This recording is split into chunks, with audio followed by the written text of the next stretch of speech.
Adapun Yusuf telah dibawa ke Mesir, dan Potifar, seorang Mesir, pegawai istana Fir'aun, kepala pengawal raja, membeli dia dari tangan orang Ismail yang telah membawa dia ke situ. Tetapi Tuhan menyertai Yusuf, sehingga ia menjadi seorang yang selalu berhasil dalam pekerjaannya. Maka tinggallah ia di rumah tuannya, orang Mesir itu. Setelah dilihat oleh tuannya bahwa Yusuf disertai Tuhan dan bahwa Tuhan membuat berhasil segala sesuatu yang dikerjakannya, maka Yusuf mendapat kasih tuannya dan ia boleh melayani dia. Kepada Yusuf diberikannya kuasa atas rumahnya dan segala miliknya diserahkannya pada kekuasaan Yusuf.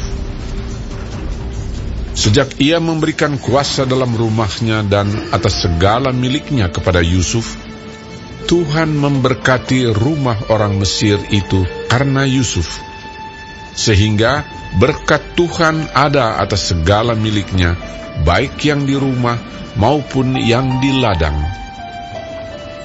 Segala miliknya diserahkannya pada kekuasaan Yusuf, dan dengan bantuan Yusuf, ia tidak usah lagi mengatur apa-apapun selain dari makanannya sendiri.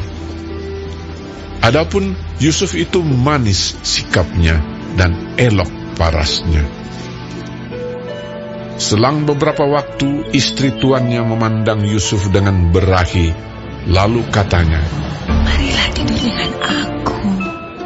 Tetapi Yusuf menolak dan berkata kepada istri tuannya itu, "Dengan bantuanku, tuanku itu tidak lagi mengatur apa yang ada di rumah ini.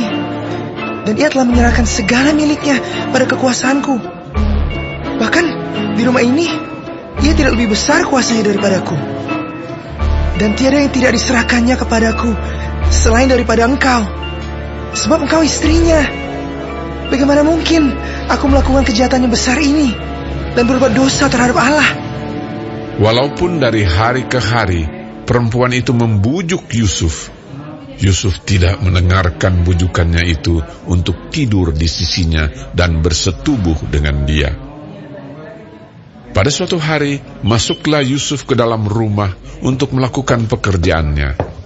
Sedang dari seisi rumah itu, seorang pun tidak ada di rumah.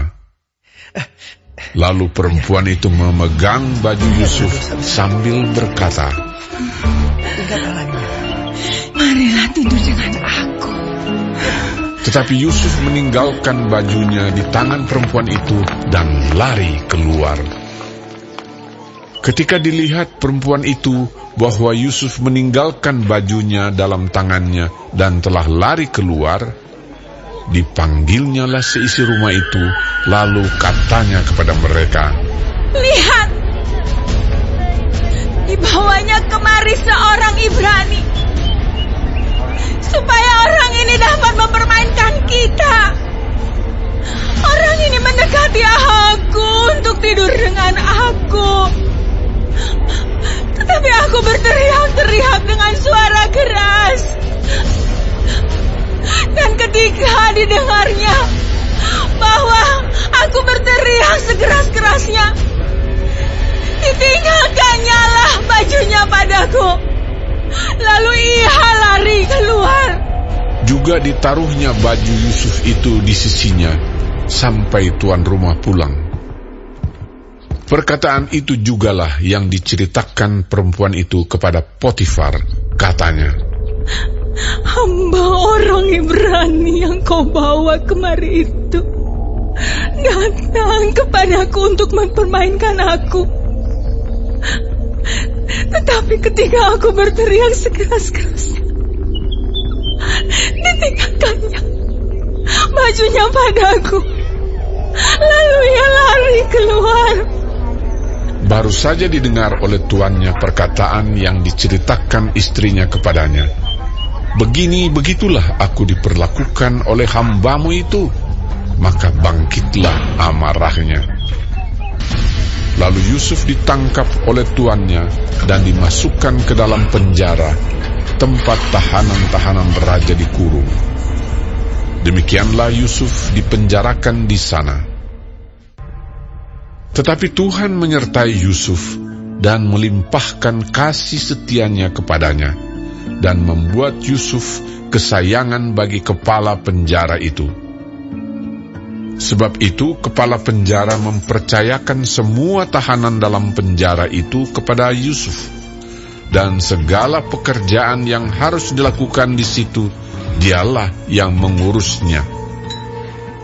Dan kepala penjara tidak mencampuri segala yang dipercayakannya kepada Yusuf, karena Tuhan menyertai dia, dan apa yang dikerjakannya dibuat Tuhan berhasil.